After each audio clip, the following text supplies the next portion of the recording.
तो आज हम पढ़ेंगे लेसन नंबर 7 जिसका नाम है फेयर प्ले। तो फेयर प्ले से मतलब आपको क्या समझ आता है? फेयर का मतलब होता है सही, मतलब सही तरीके से किया गया, और प्ले का मतलब काम या खेल, कुछ भी कह सकते हैं। तो आइए ये कहानी पढ़ते हैं दो दोस्तों की जिनको ये तय करना था कि उनके लिए क्या ज्यादा जरूरी है, उनकी दोस्ती, दुश्मनी या फिर सही और गलत क्या होता है। Fair play part 1। Juman Sheikh and Algu Chaudhary were good friends. So strong was their bond of friendship that when either of them went away from the village, the other looked after his family. Both were greatly respected in the village. तो जुमान शेख और अलगू चौधरी बहुत अच्छे दोस्त थे। उनकी दोस्ती इतनी गहरी थी कि दोनों में से अगर कोई भी गांव से बाहर जाता तो दूसरा उसके परिवार का ध्यान रखता था। दोनों की गांव में बहुत इज्जत थी। Juman had an old aunt who had some property. This she transferred to him on the understanding that she would stay with him and he would look after her. The arrangement worked well for a couple of years. Then the situation changed. जुम्मान की एक बूढ़ी aunty में आप कुछ भी कह सकते हो, बूढ़ी मासी, चाची थी, जिनके पास कुछ प्रॉपर्टी थी, कुछ जमीन थी। वो उन्होंने जुम्मान के नाम पे ट्रांसफर कर दी, यानी कि जुम्मान को दे दी। और इस समझदारी पर या इस फैसले पर कि वो उसके साथ रहेंगी और जुम्मान को उनका ख्याल रखना पड़ेगा। ये कुछ समय तक तो ये ठीक चला, कुछ सालों तक तो ये ठीक चला। फिर कहानी और फिर ये सिचुएशन बदल गई। कैसे बदल गई ये देखते हैं। Juman and his family were tired of the old relative. Juman became as indifferent to her as his wife, who grudged even the little food that the old lady wanted every day. She swallowed these insults along with her food for a few months, but patience has its limits. Juman और उसके परिवार वाले उस बूढ़ी रिश्तेदार से थक चुके थे। जुम्मान ने भी अपनी उस बूढ़ी ताई के लिए जो भी उसकी चिंता थी वो बिल्कुल खत्म हो गई। उसका ध्यान उनमें बिल्कुल नहीं रहा, जैसे उसकी पत्नी का नहीं रहा। और उसकी पत्नी को जो थोड़ा बहुत खाना भी वो बूढ़ी औरत मांगती थी हर रोज, उसको देने में भी बहुत गुस्सा आता था और बहुत नाखुश होती थी वो। तो जो उसकी बूढ़ी ताई थी वो इन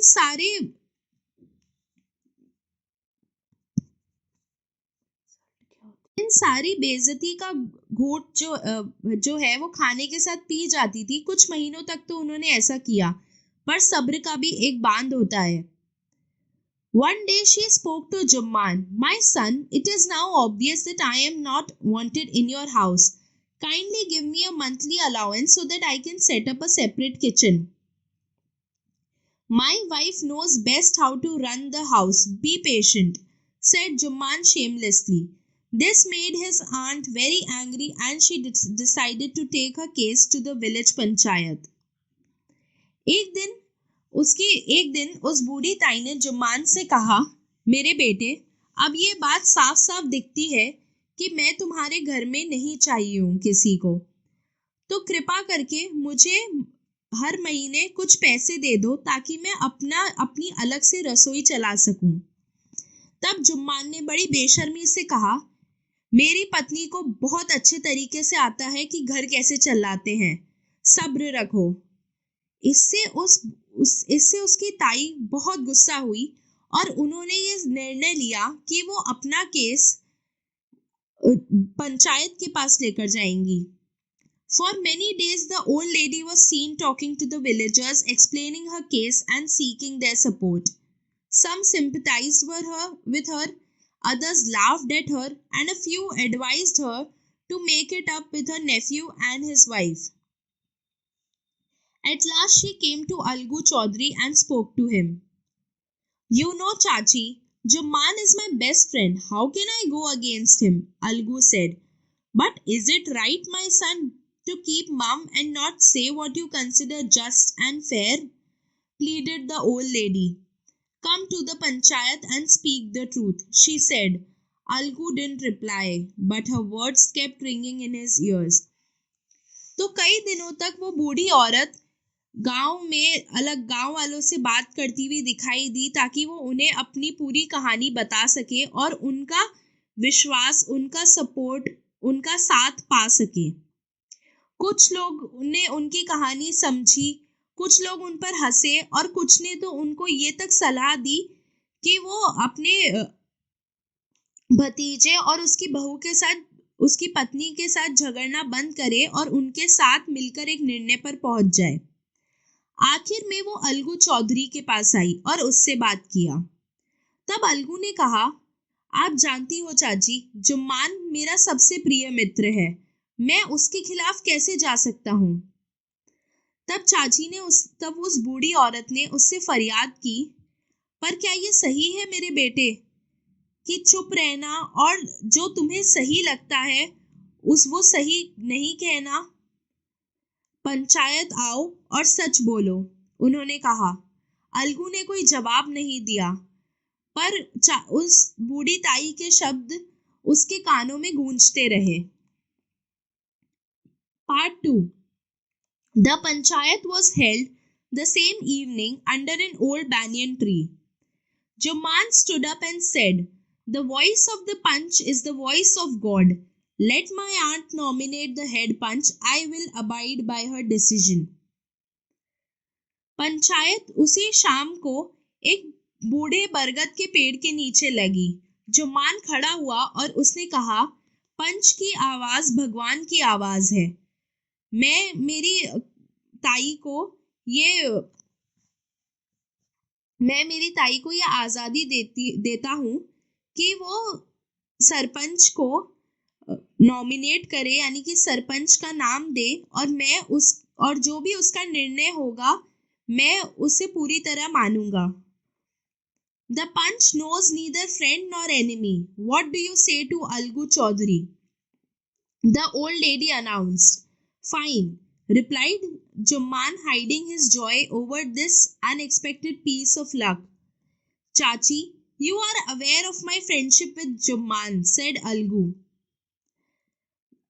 तब उस बूढ़ी औरत ने सबको बताया कि पंच का कोई मित्र और कोई दुश्मन नहीं होता है। अलगू चौधरी के बारे में तुम्हारा क्या ख्याल है? ठीक है, जुम्मान ने कहा, अपनी खुशी छिपाते हुए कि उसकी इतनी अच्छी किस्मत कैसे हो सकती है। तब अलगू ने कहा, चाची, आप जानती हो जुम्मान के साथ मेरी दोस्ती के बारे में। I know that, replied the aunt, but I also know that you will not kill your conscience for the sake of friendship. God lives in the heart of the punch, and his voice is the voice of God. And the old lady explained her case. तब उस दाई ने कहा, मुझे पता है, पर मैं ये भी जानती हूँ कि तुम अपने अंदर के इंसान को नहीं मारोगे दोस्ती के लिए। भगवान पंच के दिल में बसता है और पंच की आवाज भगवान की आवाज होती है। और ये कहकर उस बूढ़ी औरत ने अपना पूरा केस सबको समझाया। जुम्मान said Algu, you and I are old friends. Your aunt is as dear to me as you. Now I am a punch. You and your aunt are equal before me. What have you to say in your defense? 3 years ago, began Jumman, my aunt transferred her property to me. I promised to support her as long as she lived. I have done all I could. There have been a couple of quarrels between my wife and her, but I can't stop it. Now my aunt is claiming a monthly allowance from me. That is not possible. That's all I have to say. Algu ने कहा, जुम्मान, तुम और मैं पुराने मित्र हैं। तुम्हारी ताई भी मेरे लिए उतनी ही प्यारी है जितनी तुम, पर अब मैं एक पंच हूँ, तो तुम और तुम्हारी ताई दोनों मेरे सामने बराबर हो। तुम्हें अपनी सफाई में क्या कहना है? जुम्मान ने कहना शुरू किया, 3 साल पहले मेरी ताई ने अपनी प्रॉपर्टी मेरे नाम पर कर दी थी। मैंने उनसे वादा किया था कि मैं उन्हें उनका तब तक साथ दूंगा और उन्हें तब तक उनके लिए कुछ करूंगा जब तक वो जिएंगी। मैं जितना कर सकता था मैंने किया। और अब थोड़े बहुत झगड़े हुए हैं मेरी पत्नी और ताई के बीच में, जिन्हें मैं रोक नहीं सकता। अब मेरी ताई कहती है कि अब उन्हें हर महीने पैसे चाहिए मुझसे, जो नहीं हो सकता। इतना ही मुझे कहना है। Jumman was cross-examined by Algu and others. Then Algu announced, "We have gone into the matter carefully. In our opinion, Jumman must pay his aunt a monthly allowance or else the property goes back to her." Now, the two friends were seldom seen together. The bond of friendship between them was broken. In fact, Jumman was Algu's enemy and wanted his revenge. जुम्मान की इस बात पर अलगू ने और बाकी पंचों ने इस बात पर उसको परखा और तब अलगू ने अपना फैसला सुनाया कि हमने इस मामले की जांच बहुत ध्यान से की है और हमारे ख्याल से जुम्मान को अपनी ताई को हर महीने पैसे देने चाहिए, नहीं तो उनकी प्रॉपर्टी वापस उन्हें दी जाएगी। अब दोनों दोस्तों को बहुत कम साथ में देखा जाता था। जो उनके बीच की दोस्ती थी वो टूट गई थी और यहाँ तक कि जुम्मान अब अलगू का दुश्मन था और जुम्मान को अलगू से बदला चाहिए था। Part 3. Days passed and as ill luck would have it, Algu Chaudhary found himself in a tight spot. One of his fine pair of bullocks died and he sold the other to Samju Sahu, a cart driver of the village. The understanding was that Sahu would pay the price of the bullock in a month's time. It so happened that the bullock died within a month. दिन बीते और जैसी बुरी किस्मत हो तब अलगू चौधरी अपने आप को एक बहुत ही मुश्किल स्थिति में पाया।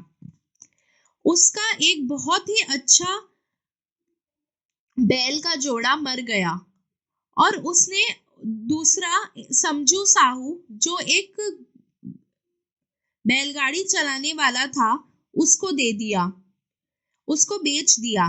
उनके बीच में ये समझ हुई थी कि साहू उस बैल का पैसा 1 महीने के अंदर अंदर दे देगा और तब ये हुआ कि 1 महीने के अंदर ही वो बैल मर गया। Several months after the bullock's death, Algu reminded Sahu of the money he hadn't paid yet. Sahu got very annoyed. "I can't pay you a penny for the wretched beast you sold me. He brought us nothing but ruin. I have a bullock. Use it for a month and then return it to me. No money for the dead bullock," he said angrily. उस बैल के मरने के बहुत महीने बाद अलगू ने साहू को याद दिलाया कि उसने अभी तक उसके पैसे नहीं दिए हैं। साहू बहुत गुस्से में बोला, "मैं तुम्हें 1 पैसा नहीं दूंगा उस जानवर के लिए। तुम कुछ नहीं, उसने हमारे सिर्फ बर्बादी लाया है और कुछ नहीं। मेरे पास एक बैल है, तुम उसे 1 महीने तक इस्तेमाल कर लो और वापस मुझे लौटा देना। उस मरे हुए बैल के लिए कोई पैसा नहीं दूंगा मैं." Algu decided to refer the case to the panchayat. For a second time in a few months, preparations for holding the panchayats were made, and both the parties started meeting people seeking their support. Algu ने ये फैसला लिया कि वो ये case panchayat के पास लेकर जाएगा और कुछ ही महीनों में दूसरी बार फिर से तैयारियां होने लगी पंचायत बिठाने की और दोनों ही अलगू और साहू लोगों से मिलने लगे उनका साथ पाने के लिए। The panchayat was held under the old banyan tree. Algu stood up and said, "The voice of the punch is the voice of God. Let Sahu nominate the head punch. I will abide by his decision." Sahu saw his chance and proposed the name of Jumman. Algu's heart sank and he turned pale. But what could he do? Panchayat फिर से उसी बूढ़े बरगद के पेड़ के नीचे लगी। अलगू खड़ा हुआ और कहा, "पंच की आवाज भगवान की आवाज है।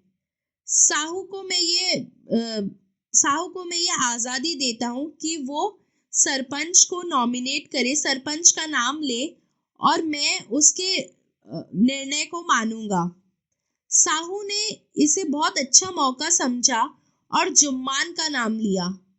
अलगू का दिल बैठ गया और उसका चेहरा पीला पड़ गया, पर वो क्या कर सकता था। The moment Jumman became head punch, he realized his responsibility as judge and the dignity of his office. Could he, seated in that high place, have his revenge now? He thought and thought. No, he must not allow his feelings to come in the way of speaking the truth and doing justice. तो जिस वक्त जुम्मान सरपंच बना, उसी समय उसे एहसास हुआ कि उसकी जिम्मेदारी एक जज के रूप में क्या है और एक जज के रूप में इस पद की कितनी इज्जत है। तो क्या वो इतनी ऊंची जगह पे बैठकर अपना बदला ले सकता था? उसने सोचा और बहुत सोचा। नहीं, उसे अपनी पर्सनल यानी कि अपनी निजी भावनाओं को सच बोलने के और सही निर्णय देने के और न्याय करने के बीच में नहीं लाना चाहिए। Both Algu and Sahu stated their cases. They were cross-examined and the case was considered deeply. Then Jumman stood up and announced, "It is our opinion that Sahu should pay Algu the price of the bullock." When Sahu brought the bullock, it suffered from no disability or disease. The death of the bullock was unfortunate, but Algu cannot be blamed for it. Algu could not contain his feelings. He stood up and said loudly over and over again, "Victory to the Panchayat. This is justice.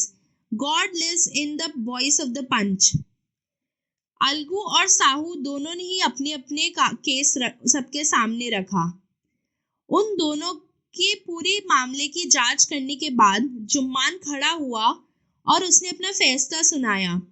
Panchayat के निर्णय में साहू को अलगू को उस बैल का पैसा देना चाहिए। जब साहू ने बैल खरीदा था तब उसे कोई भी बीमारी नहीं थी, तो बैल की मृत्यु होना सिर्फ खराब किस्मत है, पर उसके लिए अलगू को नहीं दोषी ठहराया जा सकता। अलगू अपनी खुशी अलगू से अपनी खुशी संभली नहीं। वो खड़ा हुआ और बार बार जोर जोर से कहने लगा, "पंचायत की जय, यही न्याय है। पंच की आवाज में भगवान बसता है." Soon after, Jumman came to Algu, embraced him and said, "Since the last panchayat, I had become your enemy. Today I realized what it meant to be a panch. A panch has no friend or enemy. He knows only justice.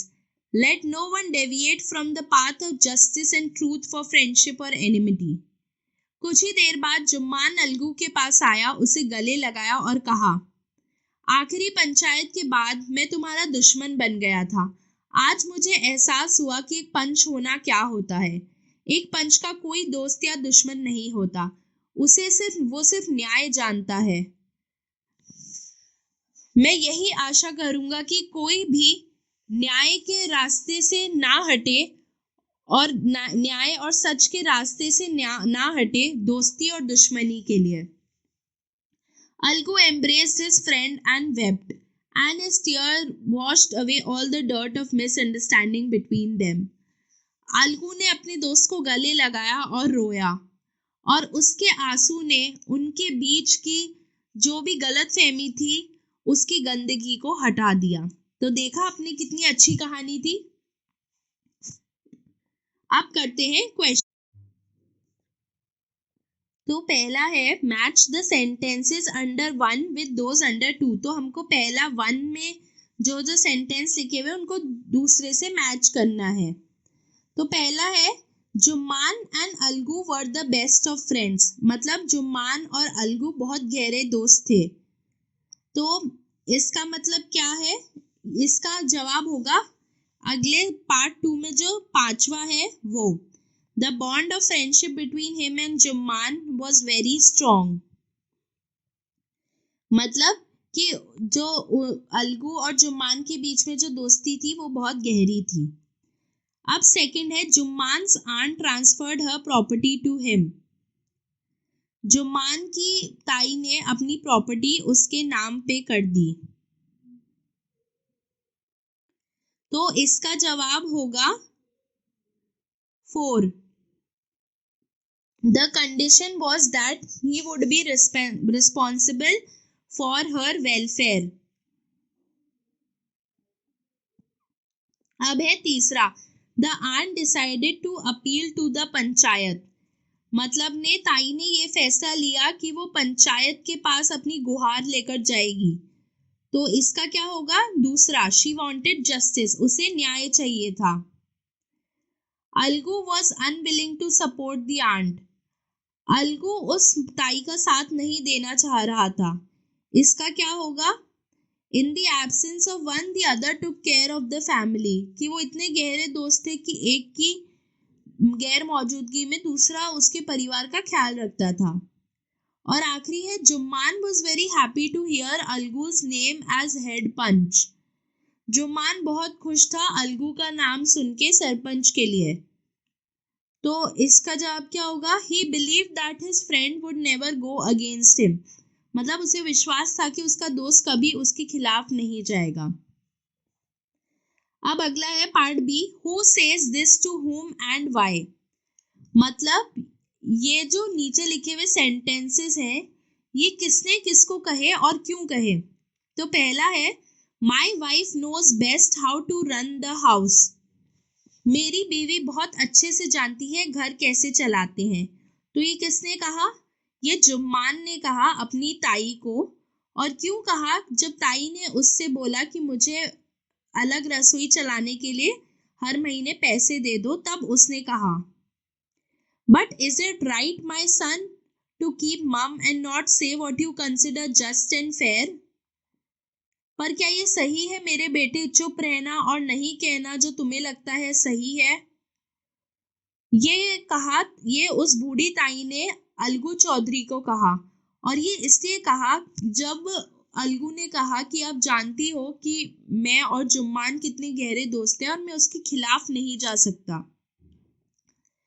What have you to say in your defense? ये किसने कहा? What have you to say in your defense? ये कहा अलगू ने जुम्मान को जब अलगू पंच बना तब। I can't pay you a penny for the wretched beast you sold me. मैं तुम्हें एक पैसा नहीं दूंगा उस जानवर के लिए जो तुमने मुझे बेचा। ये कहा साहू ने अलगू को। और ये इसलिए कहा क्योंकि जो बैल अलगू ने उसे बेचा था वो 1 महीने के अंदर मर गया और साहू ने उसे पैसा नहीं दिया था। Victory to the panchayat, this is justice. Panchayat की जय हो, यही न्याय है। ये अलगू ने जोर जोर से चिल्ला के सबको कहा। और ये इसलिए कहा क्योंकि जुम्मान ने अपनी दुश्मनी दोस्ती को अलग रख के सिर्फ सच का और न्याय का साथ दिया। अब अगला सवाल है, answer the following questions. Then the situation changed, what is being referred to. Then the situation changed, what is being referred to. फिर स्थिति बदली। तो यहाँ किस स्थिति की बात हो रही है? इसका जवाब आपको दूसरे पैराग्राफ में मिलेगा। यहाँ उस स्थिति की बात हो रही है जब जुम्मान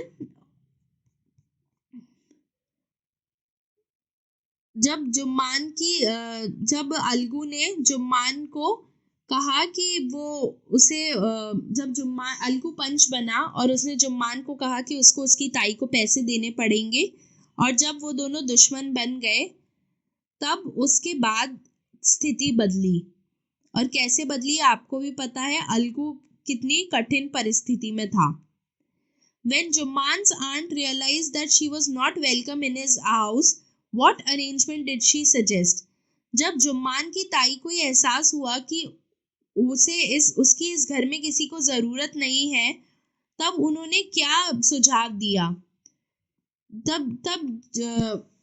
तब ताई ने सुझाव दिया, जैसा हमने ऊपर देखा, कि जुम्मान उसे हर महीने कुछ पैसे दे दे ताकि वो अपनी रसोई अलग से चला सके और अपने लिए खाना खुद पका सके। What was the villagers' reaction when the aunt explained her case to them? गांव वालों का क्या रिएक्शन था, यानी कि गांव वालों का क्या इस बात पर वो था कि जब उस ताई ने उन्हें अपनी पूरी कहानी बताई तो कुछ गांव वालों ने तो उनके साथ सहानुभूति जताई, कुछ उन पर हंसे और कुछ लोगों ने उन्हें ये सलाह तक दी कि वो ये झगड़ा खत्म कर ले अपने भतीजे और उसकी बहू के साथ और किसी निर्णय पर आ पहुंचे। Why was जुम्मान happy over अलगू's nomination as head punch? जुम्मान क्यों खुश था जब अलगू का नाम लिया गया, जब अलगू का नाम आगे आया हेड पंच के लिए यानी कि सरपंच के लिए? तो जुम्मान इसलिए खुश था क्योंकि उसे पता था अलगू उसका सबसे प्रिय मित्र है और वो उसके हक में ही अपना फैसला सुनाएगा। God lives in the heart of the punch, the aunt said. What did she mean? भगवान पंच के दिलों में बसता है, उस ताई ने कहा। उसका क्या मतलब था? तो ताई का ये मतलब था कि भगवान जो फैसला लेते हैं वो सही लेते हैं और किसी में भेदभाव नहीं करते, वैसे पंच के दिल में भी भगवान बसता है, मतलब पंच भी एक तरीके से भगवान ही हुआ, तो उसे भी किसी में भेदभाव नहीं करना चाहिए और सिर्फ सही और सच को ध्यान में रखकर फैसला लेना चाहिए। What was Algu's verdict as head punch? How did जुम्मान take it? Algu जब पंच बना तो उसने क्या फैसला सुनाया और जुम्मान ने उसे किस तरीके से लिया? तो जैसा हमने देखा अलगू जब पंच बना तो उसने ये फैसला सुनाया कि जुम्मान हर महीने अपनी ताई को पैसे देगा, नहीं तो उस ताई की प्रॉपर्टी वापस ताई को दे दी जाएगी। जुम्मान इस बात से बहुत गुस्सा हो गया और उसने अलगू को अपना दुश्मन बना लिया। Algu found himself in a tight spot. What was his problem? Algu ने अपने आप को एक कठिन परिस्थिति में पाया। उसकी क्या दिक्कत थी? तो अलगू की जैसे हम दिक्कत ये थी कि उसके सबसे अच्छे बैल का जोड़े में से एक जोड़ा मर गया और दूसरे को उसे एक बैलगाड़ी चलाने वाले को बेचना पड़ा। Why was Algu upset over जुम्मान्स nomination as head punch? Algu दुखी क्यों था जब जुम्मान का नाम आगे आया हेड पंच बनने के लिए? तो अलगू इसलिए दुखी था क्योंकि उसे पता था कि पिछली पंचायत के बाद अब जुम्मान उसे अपना दुश्मन समझता है और वो उसके हक में फैसला नहीं लेगा। What was जुम्मान्स verdict as head punch? How did Algu take it? जुम्मान ने क्या फैसला सुनाया हेड पंच बनके और अलगू ने उसे कैसे लिया? जुम्मान ने हेड पंच बनके ये फैसला लिया कि साहू को अलगू को उस बैल का पैसा देना पड़ेगा और अलगू बहुत खुश हुआ ये सुनकर। फिर अगला सवाल है, Which of the following sums up the story best? I also know that you will not kill your conscience for the sake of friendship. Let no one deviate from the path of justice and truth for friendship or enmity. The voice of the punch is the voice of God. तो इन तीनों लाइनों में से हमें ये बताना है कि इस कहानी का सार सबसे बेहतर तरीके से कौन सी लाइन बताती है। तो पहला है, मुझे पता है कि तुम अपने अंदर की आवाज को नहीं मारोगे दोस्ती के लिए, और काश ये रहे कि कोई भी न्याय और सच के रास्ते से ना हटे दोस्ती या दुश्मनी के लिए। पंच की आवाज ही भगवान की आवाज है। तो जो दूसरी लाइन है, let no one deviate from the path of justice and truth for friendship और एनिमिटी, वो इस कहानी का सार सबसे अच्छे तरीके से बताती है। अगला सवाल है कि इस बॉक्स में जो शब्द दिए गए हैं उनको हमको नीचे जो 10 सेंटेंस दिए गए हैं उनमें जो टेढ़े अक्षरों में जो शब्द लिखे हैं उनकी जगह लगाना है। तो पहला है, the best way to avoid an unnecessary argument is to remain silent. एक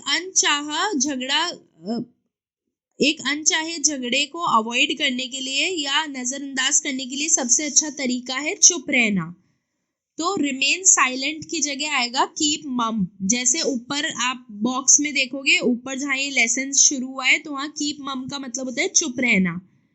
तो आएगा best way to avoid an unnecessary argument is to keep mum. Unfortunately, the train I was trying to catch was cancelled. बदकिस्मती से जो train मैं पकड़ना चाह रहा था वो कैंसिल हो गई।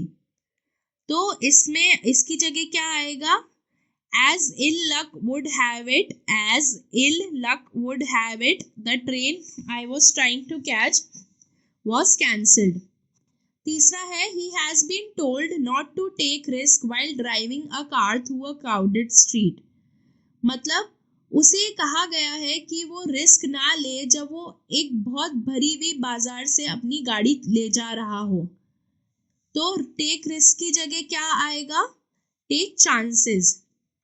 He has been told not to take chances while driving a car through a crowded street. अगला है the patient needs to be properly taken care of. तो इसकी जगह आएगा the patient needs to be properly looked after.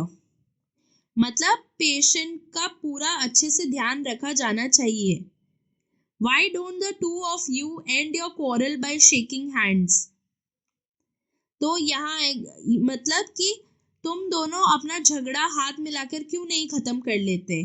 तो and your quarrel की जगह आएगा make it up. Why don't the two of you make it up by shaking hands? I was in a difficult situation till my friends came to a rescue. मैं बहुत कठिन परिस्थिति में था जब तक मेरे दोस्त मुझे बचाने आए। तो इसमें आएगा a difficult situation की जगह a tight spot. I was in a tight spot till my friends came to my rescue. अगला है when I saw a pile of dirty dishes, I felt very disappointed. तो इसका होगा मतलब जब मैंने गंदे बर्तनों का ढेर देखा तो मुझे बहुत दुख हुआ। तो इसमें आएगा my heart sank. When I saw a pile of dirty dishes, my heart sank. मेरा दिल डूब गया। I will examine the matter carefully before commenting on it. मैं इस मामले को बहुत ढंग से जांचूंगा इस पे कुछ भी अपना निर्णय सुनाने से पहले। तो इसमें क्या आएगा? I will go into the matter carefully before commenting on it. They criticized him in the meeting, but he accepted without protest all the criticism. तो इसमें क्या आएगा? उन्होंने उसको मीटिंग में बहुत बुरा भला सुनाया, पर उसने बिना झगड़ा किए और बिना कुछ बोले सारी बुरी भली बातें सुन ली। तो इसमें क्या आएगा? They criticised him in the meeting but he swallowed all the criticism. Swallow आएगा यहाँ SWALLOWED। फिर लास्ट है it will free me from worry to know that I had done nothing wrong. मतलब ये मुझे उस चिंता से मुक्त करेगा ये जानना कि मैंने कुछ गलत नहीं किया। तो यहाँ आएगा It will ease one's conscience to know that I had done nothing wrong. फिर है अगला सवाल है look at all the phrases and their meanings or use the phrases to fill in the blanks. तो हमको ये रिक्त स्थान भरने ये बॉक्स में लिए हुए शब्दों को देखकर। तो पहला है why don't you dash your ideas on paper? यानी कि तुम अपने डैश आइडिया पेपर पे, मतलब यहाँ क्या आएगा? Why don't you set down your ideas on paper?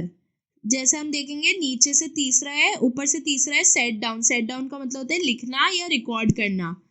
तो यहाँ आएगा why don't you set down your ideas on paper? मतलब तुम अपने आइडिया को पेपर पे क्यों नहीं लिखते। A fund has been dashed for the soldier's family. A fund has been set aside for the soldier's family. मतलब एक फंड रखा गया है अलग जो भी सोल्जर्स हैं यानी सैनिक हैं उनके परिवार वालों के लिए। Set aside दूसरा SETASID, सेट असाइड। तीसरा है we should dash a little money every month.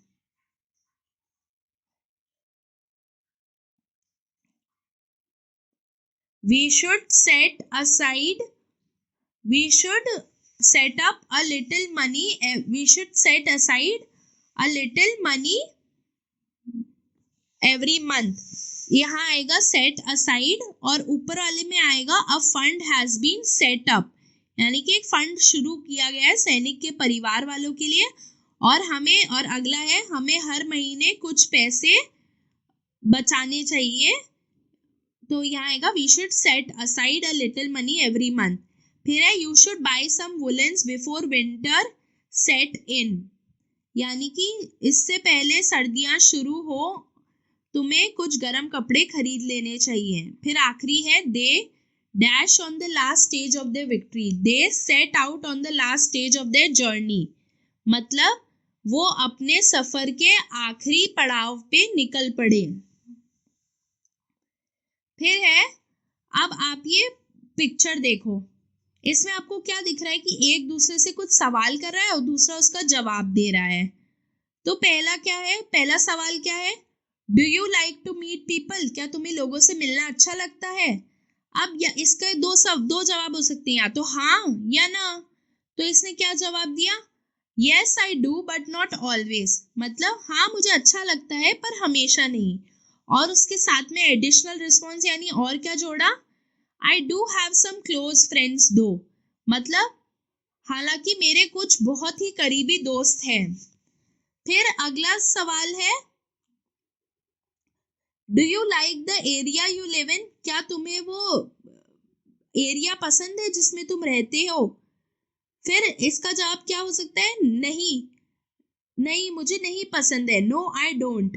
और साथ में क्या हो सकता है, but I have no choice, पर मेरे पास कोई दूसरा विकल्प नहीं है, कोई दूसरा रास्ता नहीं है। तो अब आपको क्या करना है, आपको अपने पार्टनर से नीचे दिए गए क्वेश्चन पूछने हैं और उनसे ये भी जवाब पूछना है कि उन्होंने हाँ या ना कहा, क्या कहा और क्यों कहा। तो पहला है do you have a separate room for sleep and study, क्या तुम्हारे पास एक अलग कमरा है सोने के लिए और पढ़ने के लिए, हाँ या ना। अगला है would you prefer to live in a joint family, क्या तुम एक संयुक्त परिवार में, एक बड़े परिवार में रहना पसंद करोगे, हाँ या ना।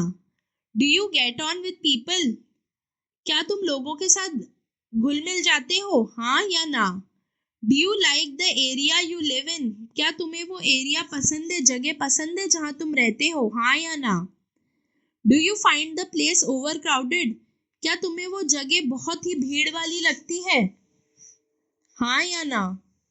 Do you use public transport, क्या तुम पब्लिक ट्रांसपोर्ट इस्तेमाल करते हो, हाँ या ना। Would you like a vehicle of our own, क्या तुम्हें खुद का कोई वाहन चाहिए, हाँ या ना।